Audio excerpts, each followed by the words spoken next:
sejahtera dari Allah Bapa kita yang melampaui segala akal, itu yang senantiasa menguasai hati, jiwa, dan pikiran kamu sekalian, di dalam nama Tuhan Yesus Kristus. Amin. Shalom kita semuanya. Minggu akhir tahun gereja, tema kita kekuasaan dan kerajaan Allah tidak akan lenyap. Dasar teks khotbah kita dari Daniel pasal yang ke-7, mulai ayat 9 sampai ayat 14. Tapi saya akan awali membaca ayat pertama, lalu selanjutnya kepada teks kita. Mari kita buka Alkitab kita. Saya akan bacakan kepada kita dan masing-masing kita memperhatikan Alkitab kita. Demikian firman Tuhan. Pada tahun pertama pemerintahan Belshazzar Raja Babel, bermimpilah Daniel dan mendapat penglihatan di tempat tidurnya. Lalu dituliskannya mimpi itu, dan inilah garis besarnya. Ayat 9. Sementara aku terus melihat tahta-tahta diletakkan, lalu duduklah yang lanjut usianya, pakaiannya putih seperti salju, dan rambutnya bersih seperti bulu domba. Kursinya dari nyala api, dengan roda-roda dari api yang berkobar-kobar. Suatu sungai api timbul dan mengalir dari hadapannya. 1000 kali beribu-ribu melayani dia, dan selaksa kali berlaksa-laksa berdiri di hadapannya. Lalu duduklah majelis pengadilan, dan dibukalah kitab-kitab. Aku terus melihatnya, karena perkataan sombong yang diucapkan tentang itu. Aku terus melihatnya sampai binatang itu dibunuh, tubuhnya dibinasakan dan diserahkan ke dalam api yang membakar. Juga kekuasaan binatang-binatang yang lain dicabut, dan jangka hidup mereka ditentukan sampai pada waktu dan saatnya. Aku terus melihat dalam penglihatan malam itu, tampak datang dengan awan-awan dari langit seorang seperti anak manusia. Datanglah ia kepada yang lanjut usianya itu, dan ia dibawa ke hadapannya. Ayat 14 kita baca bersama. Lalu diberikan kepadanya kekuasaan dan kemuliaan, dan kekuasaan sebagai raja. Maka orang-orang dari segala bangsa, suku bangsa dan bahasa mengabdi kepadanya. Kekuasaannya itu adalah kekuasaan yang kekal, yang tidak akan lenyap, dan kerajaannya itu adalah kerajaan yang tidak akan musnah. Sampai demikian. Bapak Ibu, sejak kejatuhan manusia ke dalam dosa, Allah ingin berbicara kepada manusia. Allah berbicara kepada manusia dengan berbagai cara, dan salah satu cara adalah mimpi dan penglihatan. Kita ketahui ada beberapa tokoh dalam Alkitab yang dikenal dan dipanggil sebagai pemimpi dan pelihat. Dalam Perjanjian Lama kita kenal seperti Yusuf, Daniel, Yehezkiel, dan Zakaria. Lalu dalam Perjanjian Baru kita kenal seperti Yusuf, suami Maria, dan Yohanes. Di antara mereka, 4 tokoh didorong oleh Roh Allah menuliskan mimpinya dan penglihatannya.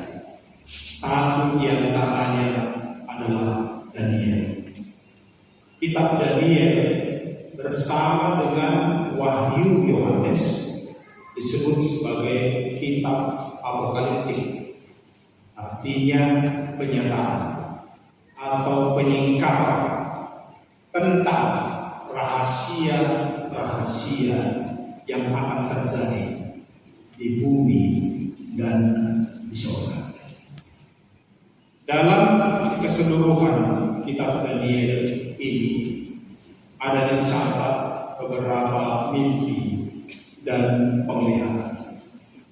2 mimpi Nebukadnezar Raja Babel, 1 penglihatan Belshazzar, 2 mimpi Daniel, dan 1 penglihatannya di Sungai Tigris. Sebenarnya maksud dari semua mimpi dan penglihatan itu sama-sama, yaitu bahwa semua kekuasaan dan kerajaan-kerajaan dunia ini ada batasnya, dan Allah sendirilah yang menetapkan batas-batasnya, dan pada waktunya semua pasti akan berakhir dan digantikan oleh kekuasaan dan kerajaan Allah yang bersifat kekal sampai selama-lamanya. Jadi segala kekuasaan dan kerajaan di bumi bersifat fana, tapi kekuasaan dan kerajaan Allah bersifat kekal sampai selama-lamanya. Sekarang kita konsentrasi ke teks khotbah kita. Nah, khotbah kita hari ini adalah mimpi Daniel yang pertama. Pada ayat 1 di situ diberikan keterangan waktu kapan ia bermimpi. Mimpi itu terjadi di tahun pertama pemerintahan Belshazzar Raja Babel, yaitu tahun 554 sebelum Masehi. Dialah Raja Babel yang terakhir sebelum dihancurkan oleh Kores, Raja Persia tahun 539 sebelum Masehi, atau 15 tahun setelah mimpi Daniel ini. Dalam mimpi Daniel ini, nanti kita bisa baca di rumah ayat sebelumnya, dia melihat 4 binatang besar naik dari dalam laut. Binatang yang pertama rupanya seperti singa, bersayap burung rajawali. Yang kedua seperti beruang. Yang ketiga seperti macan tutul berkepala 4. Yang keempat seperti binatang yang menakutkan dan yang dahsyat, bergigi besar dari besi dan bertanduk 10. Tapi kemudian di antara 3 tanduknya tumbuh 1 tanduk kecil. Lalu tanduk kecil ini semakin lama semakin berkembang, semakin lama semakin berkembang dan semakin besar, sehingga ketiga tanduk-tanduk tadi patah, tercabut. Lalu tanduk yang membesar ini memiliki mata dan mulut yang sombong. Lalu dia mengucapkan perkataan yang sombong. Lalu Daniel bertanya, apa artinya? Lalu kepadanya dijelaskan bahwa 4 binatang yang naik dari laut adalah 4 kerajaan besar yang akan muncul dari dalam bumi. Yang dimaksud tanduk adalah raja-rajanya atau kaisar-kaisarnya. Yang dimaksud seperti anak manusia di sini bukan Mesias, Tapi di sini di ayat 18 yang dimaksud seperti anak manusia adalah orang-orang kudus, milik yang Maha Tinggi. Memang ada satu nabi dalam Perjanjian Lama yang selalu dipanggil atau disebut oleh Roh Allah dengan sebutan anak manusia, yaitu Nabi Yesaya. Jadi istilah anak manusia itu juga dipergunakan oleh Daniel. Jadi arti seperti anak manusia di sini adalah orang yang sudah dipilih, yang sudah ditebus dan dikuduskan oleh Yesus Kristus menjadi miliknya. Bapak Ibu, kalau disebut menjadi miliknya, bahasa Yunani-nya kuriake. Inilah di bahasa katakan, di bahasa Tobago menjadi kuria. Bahasa Portugisnya igreja. Inilah di Indonesia menjadi gereja. Nah, kemudian yang lanjut usianya adalah Tuhan Yesus Kristus yang telah duduk di sebelah kanan Allah Bapa yang Maha Kuasa. Duduk artinya bahwa segala kuasa penghakiman telah diserahkan kepadanya. Pertanyaannya, apakah makna mimpi ini? Rahasia apa yang hendak disingkapkan mimpi ini kepada kita saat ini? Ada dua maknanya dalam dua masa yang berbeda dan di dua tempat yang berbeda, yaitu satu di bumi, yang kedua di akhir zaman. Tetapi keduanya terjadi dalam sejarah dunia ini, dalam sejarah bangsa-bangsa, dalam sejarah kerajaan-kerajaan yang ada di dunia ini.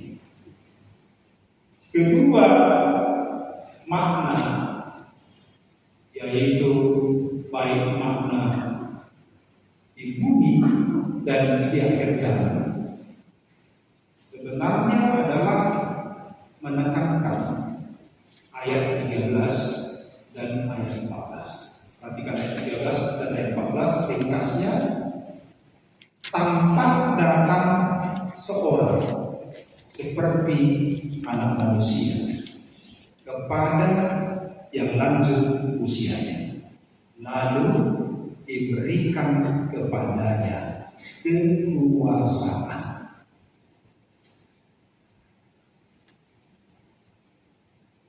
Pertanyaannya sekarang adalah kekuasaan apa dan kekuasaan di mana? Yang pertama adalah kekuasaan yang akan terjadi di bumi.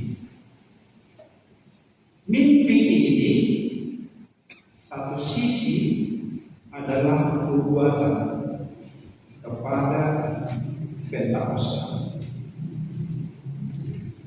kedatangan Roh Kudus.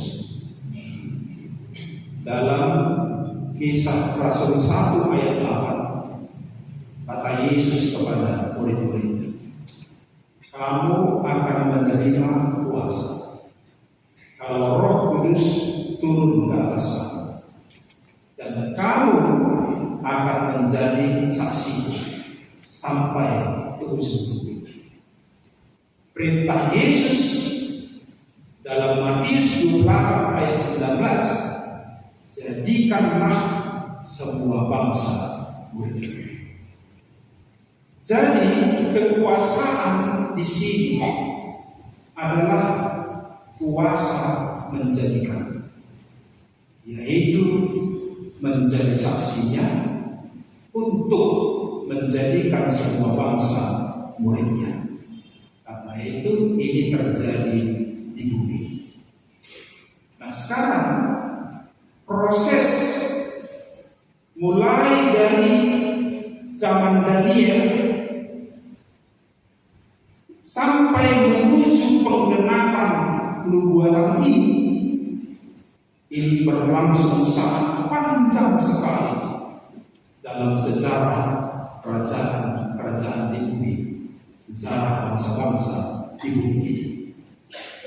Tapi mimpi ini telah meningkatkan rahasia.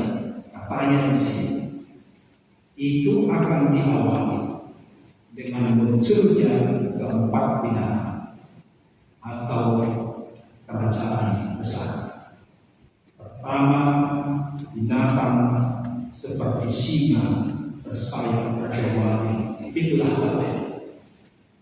Yang kedua seperti beruang, itulah Persia.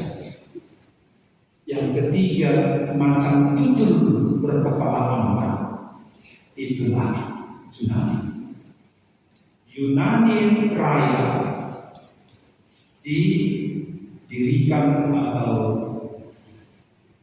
mendapat kekuasaan besar di zaman Alexander Agung.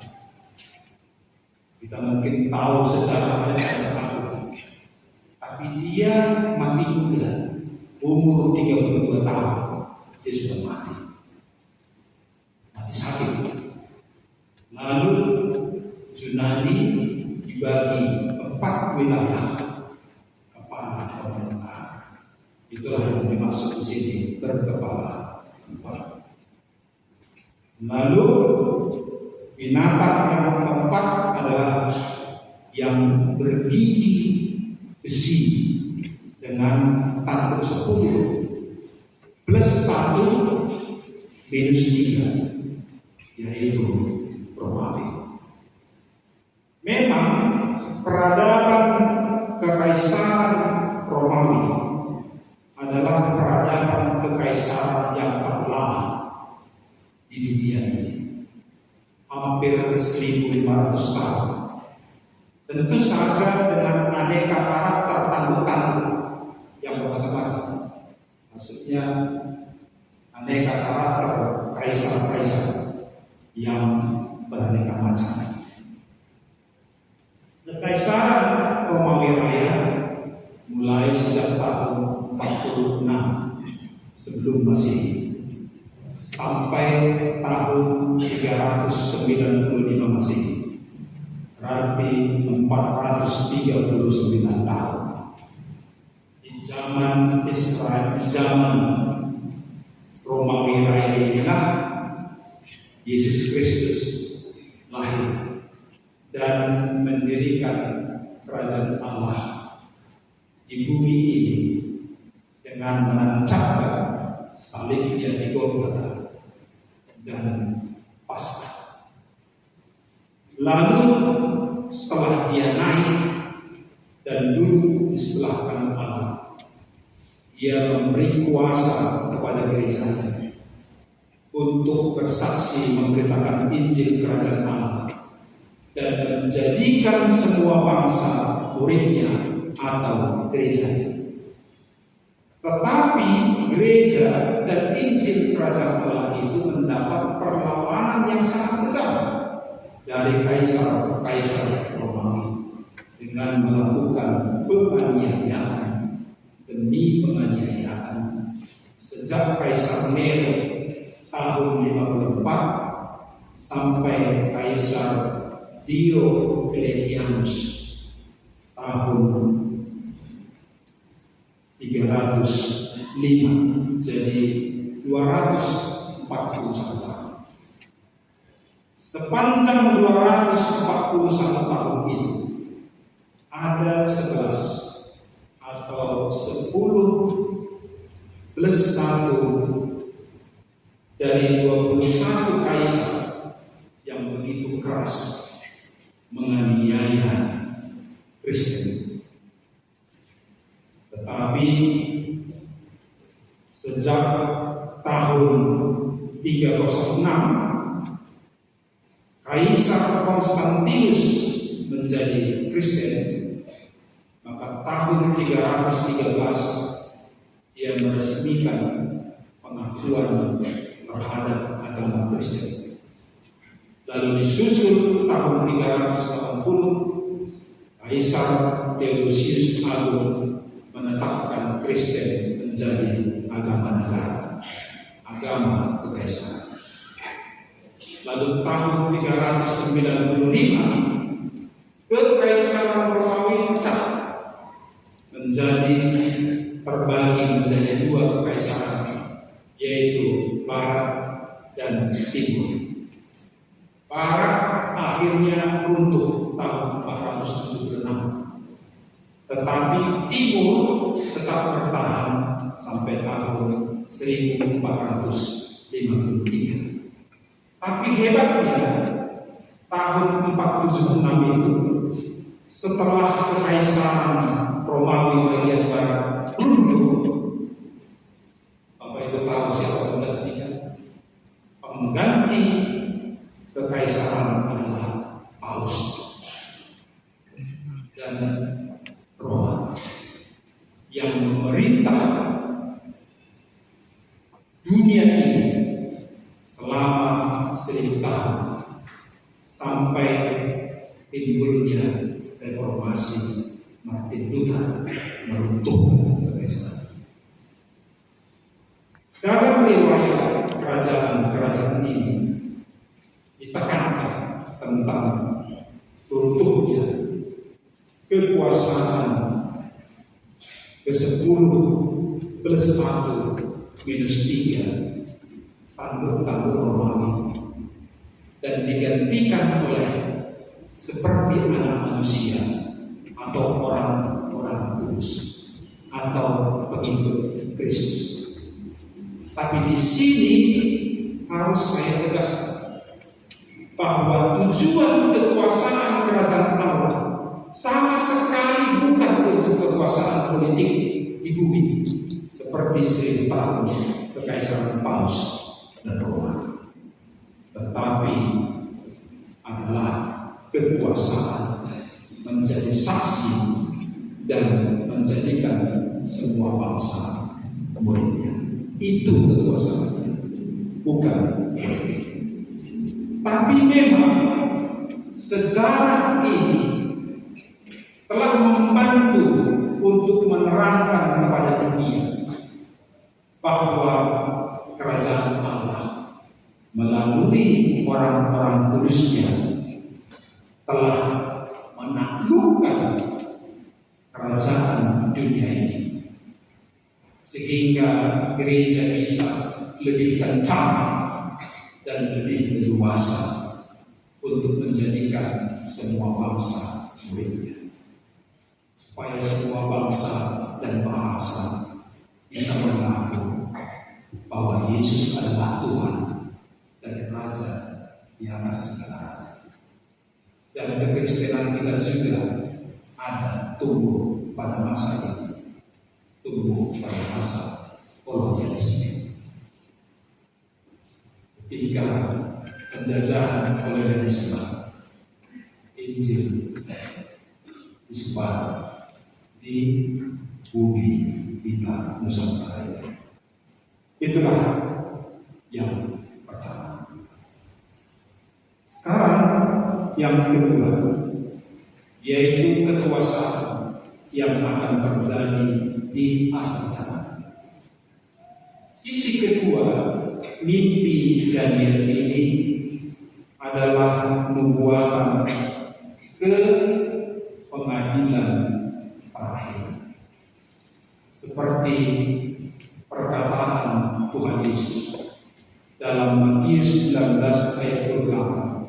Katanya kepada murid-muridnya, sesungguhnya pada waktu penciptaan kembali, apabila anak manusia bersemayam di tahta kemuliaannya, kamu yang telah mengikut aku akan duduk juga di atas 12 tahta untuk menghakimi ke-12 suku Israel.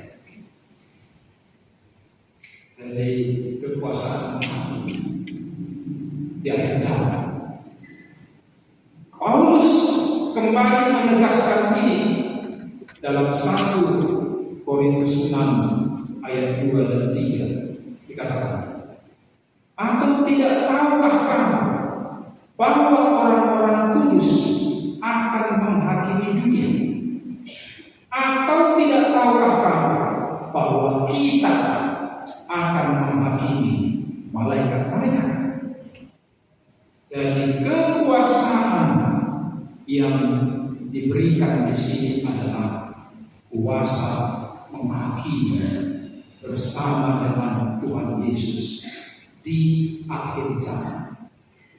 Yang puncaknya adalah ketika kedatangan Tuhan Yesus yang kedua untuk menghakimi yang hidup dan yang mati.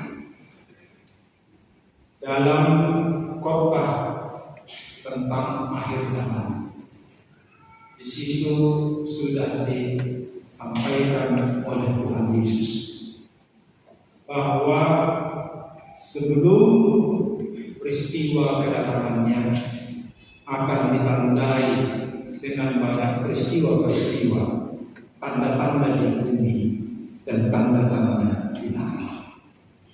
Salah satu tanda di bumi adalah akan terjadi deru perang dan kehancuran kerajaan bangsa-bangsa. Itulah yang ada dalam mimpi Daniel. Setelah itulah Yesus Kristus akan menampakkan dirinya di langit. Lalu ia menyuruh malaikatnya meniup sangkakala. Lalu semua orang mati bangkit dan semua melihat kedatangan Yesus Kristus di langit. Setelah itu orang-orang kudusnya diangkat dalam awan-awan menyongsong Yesus ke langit. Setelah Yesus bersama dengan orang-orang kudus, lalu dilaksanakanlah penghakiman yang terakhir, penghakiman orang yang hidup dan yang mati yang telah dibangkitkan. Peristiwa akhir zaman ini dalam Alkitab disebut dengan hari Tuhan. Dalam makna mimpi yang kedua ini, binatang keempat tadi yang bertanduk 10 plus 1 minus 3 tidak dimaknai pada kekaisaran Romawi saja, tapi bisa juga dimaknai kebangkitan kerajaan-kerajaan bangsa lain setelah Imperium Romawi. Atau tanduk-tanduk itu bisa saja berarti perpecahan kerajaan-kerajaan di bumi ini akibat deru perang. Mungkin saja binatang yang keempat itu adalah Uni Soviet yang pecah menjadi 15 negara, atau Yugoslavia yang pecah menjadi 7 negara, atau mungkin tanduk-tanduk itu adalah negara-negara di daya sekarang yang menguasai dunia ini di bidang ekonomi, teknologi, energi, dan lain-lain. Tetapi sebetulnya intisarinya bukan itu. Intisarinya adalah sedahsyat dan seseram apapun kekuasaan kerajaan-kerajaan dunia ini, menjelang akhir zaman mereka pasti akan berakhir, akan diruntuhkan dan akan dihakimi oleh Yesus bersama dengan orang-orang kudus. Jadi sehebat apapun, sedahsyat apapun, sekuat apapun kerajaan-kerajaan ini, menjelang akhir zaman mereka pasti akan diruntuhkan, pasti akan berakhir, dan pasti pasti akan dihakimi oleh Yesus Kristus bersama dengan orang-orang kudus Tuhan, yaitu miliknya atau gerejanya. Dan gerejanya akan diberi kuasa, yaitu kehidupan kekal di sorga, sebagaimana dikatakan Tuhan Yesus dalam Yohanes 14 ayat 3, "Aku akan datang kembali dan membawa kamu ke tempat, supaya di tempat di mana aku berada, kamu pun berada." Nah, Bapak Ibu saudara-saudari, konteks Minggu akhir tahun gereja hari ini, dalam konteks ini, makna yang kedua inilah yang perlu disampaikan atau ditekankan kepada kita semuanya, bahwa kelak setelah kebangkitan semua orang mati, kita akan ada bersama-sama di barisan Sang Hakim yang agung di pengadilannya, yang pada ayat 10 teks kita disebutkan, "Duduklah majelis pengadilan." Sekali lagi ya, "Duduklah majelis pengadilan dan dibukalah kitab-kitab." Yang oleh Tuhan Yesus dalam Matius 19 ayat 28 tadi dikatakan, "Kamu yang telah mengikut Aku akan duduk juga di atas 12 tahta untuk menghakimi ke-12 suku Israel."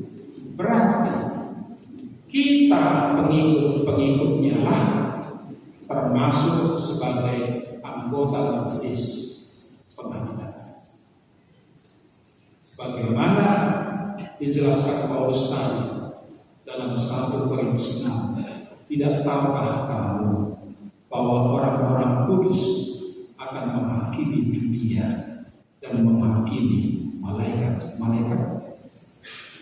Dan setelah penghakiman itu, Dia akan memberikan kuasa kepada kita untuk hidup selamanya di sorga atau di rumah Bapa." Jadi kekuasaan yang diberikan itu di bumi menjadi saksinya. Di akhir zaman duduk menjadi majelis pengadilannya, lalu diberikan kekuasaan untuk bisa masuk ke dalam surga di rumah Bapa. Kita memasuki bagian penutup. Bapak Ibu, akhir zaman pasti akan terjadi. Sekarang kita ada dalam masa penantian. Untuk itu kita bertanya, sikap apakah yang boleh kita pelajari dari konteks mimpi Daniel ini? Yang pertama, kata mimpi berasal dari kata impi, artinya harapkan dan idamkan. Mimpi Daniel ini dilatar belakangi atau bermula dari sebuah impian, sebuah harapan atau kerinduan akan datangnya suatu kelepasan dari penderitaan. Tentu kita semua tahu bahwa konteks Yehuda pada waktu itu, Daniel pada waktu itu adalah konteks ditawan dalam pembuangan Babel. Kita semua tentu tahu bahwa hidup sebagai orang-orang tertawan tentu selalu identik dengan hidup dalam ancaman-ancaman, hidup dalam kecemasan-kecemasan, hidup dalam penindasan-penindasan dan penderitaan. Maka satu-satunya impian dalam kondisi ini adalah kelepasan, adalah datangnya suatu kekuasaan dan kerajaan yang kuat untuk menghancurkan Babel dan melepaskan mereka dari tawanan. Itulah tindakan keselamatan yang mereka impi-impikan dari kekuasaan dan kerajaan Tuhan. Yang kedua, sebagai sebuah kitab sejarah dunia, kitab Daniel ini bisa kita sebutkan sebagai kitab kelanjutan dari kitab raja-raja dan kitab Tawarikh. Dalam kitab raja-raja diriwayatkan tentang raja-raja Israel Utara, mulai dari kejayaannya sampai kehancurannya tahun 721 sebelum Masehi oleh bangsa Asyur, dan kemudian kerajaan Israel Utara lenyap. Dalam kitab Tawarikh diriwayatkan raja-raja Yehuda mulai dari kejayaannya sampai di pembuangan Babel, di mana mereka mengimpikan kedatangan Mesias Juru Selamat. Melalui kedua kitab ini, kitab raja-raja dan Tawarikh ini, diberitakan kepada kita bagaimana tangisan, cerita, dan kesengsaraan rakyat. Bagaimana pedihnya tangisan dan penderitaan mereka. Bahwa semua raja-raja yang semula mereka harapkan memberikan perlindungan, damai sejahtera dan kesejahteraan, ternyata semuanya gagal. Tidak satu pun yang dapat melindungi dan memberikan rasa nyaman. Justru mereka, rakyat, telah diseret ke dalam ancaman bahaya. Jadi dalam kondisi itu mereka memimpikan damai sejahtera. Satu-satunya raja yang diimpi-impikan mereka dapat memberikan damai sejahtera itu adalah Mesias dari kerajaan Allah, yaitu Yesus Kristus, Raja Damai, yang mendirikan kerajaan Allah dalam firman. Selanjutnya, melalui kitab Daniel diberitakan pula riwayat kerajaan dan raja-raja dunia ini, mulai dari kejayaannya sampai kehancurannya. Sama juga, ternyata mereka juga tidak dapat memberikan perlindungan dan kenyamanan kepada rakyatnya. Sehebat apapun mereka dan sedahsyat apapun rajanya, tidak satu pun yang dapat memberikan kenyamanan, tapi justru membuat rakyatnya menjadi cemas, takut, dan gelisah setiap hari. Dan oleh sebab itu mereka juga memimpikan datangnya Raja Damai.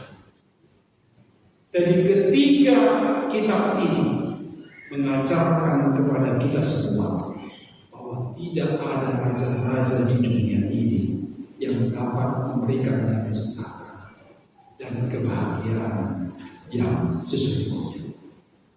hanya satu yang dapat memberikannya kepada kita, dan Dialah yang kita impikan, yaitu kerajaan Allah dalam kedatangan Yesus yang kedua.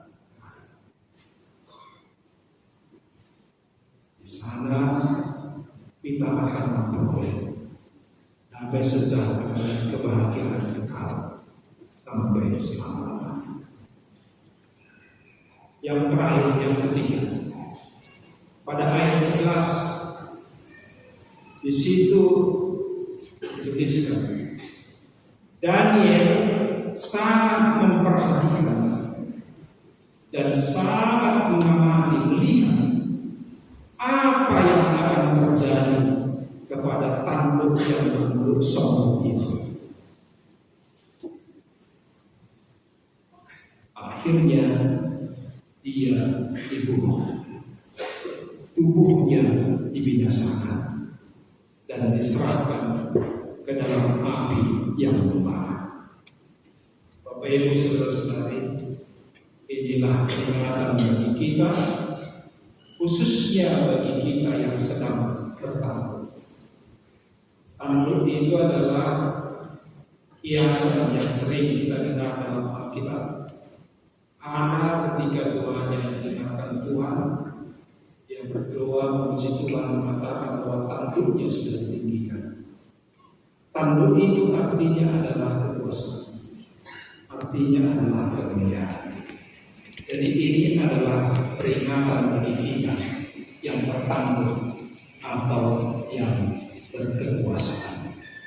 Peringatannya adalah jangan sombongkan hatimu, jangan sombongkan jabatan dan kekuasaanmu, supaya jangan kekuasaan itu membunuh, membinasakan dan melemparkan kita ke dalam api yang membara. Ingatlah pesan Rasul Petrus mengatakan begini, semua kekuasaan adalah seperti ribu, dan segala kemuliaannya seperti bunga. Rumput akan menjadi kering dan bunga gugur, tetapi hanya satu yang tetap untuk selama-lamanya, yaitu firman. Dan Tuhan Yesus katakan, hidup tidak berasal dari roti, tapi dari firman yang keluar dari mulut Allah. Bapak Ibu, saudara-saudari, setiap masa ada orangnya, setiap orang ada masanya, tapi hanya satu yang kekal selama-lamanya, yaitu kerajaan Allah di dalam Yesus Kristus. Amin. Mari kita berdoa. Bapa di surga, kami bersyukur dan berterima kasih atas waktu dan kesempatan yang Tuhan berikan kepada kami, boleh mempercakapkan perkataan-perkataan-Mu yang kami gali dari kitab suci. Sedikit dari perkataan-perkataan-Mu yang boleh kami renungkan dan percakapkan, Tuhan kiranya yang memberkatinya dan menjadikannya menjadi firman kekuatan, firman yang mendorong dan memberikan kuasa kepada kami untuk menjadi saksi, dan memberikan kuasa kepada kami supaya kami tetap berjalan di jalan yang Tuhan kehendaki. Tuhan menghendaki kami setia sampai akhir. Oleh karena itu kami mohon kuasa dan pimpinan kepada kami, supaya kami tetap bisa bertahan sampai akhir, sehingga kelak kami juga menerima kuasa untuk menghakimi bersama dengan Engkau di majelis pengadilan-Mu. Terima kasih ya Bapa di surga. Firman ini menyingkapkan misteri rahasia yang begitu besar dalam kehidupan kami. Dan kami sungguh bersyukur jika firman-Mu menyingkapkan hal-hal rahasia ini kepada kami. Dan dengan tersingkapnya beberapa rahasia ini, kiranya hati kami, iman kami tetap teguh, dan senantiasa kami semakin bersyukur dan mengucap terima kasih dalam hidup kami. Terima kasih ya Bapa di surga. Kami serahkan hidup kami, Tuhan yang memimpin dan mengembalakan kami, beserta dengan keluarga kami, anak-anak kami, orang tua kami, dan semuanya kami. Tuhan yang mengembalakan. Sebentar lagi kami akan kembali dari ibadah ini ke tempat kami masing-masing. Tuhan hantar kami semuanya dalam sukacita dan damai sejahtera. Terima kasih ya Bapa. Dalam nama Yesus Kristus kami berdoa dan berterima kasih kepada-Mu.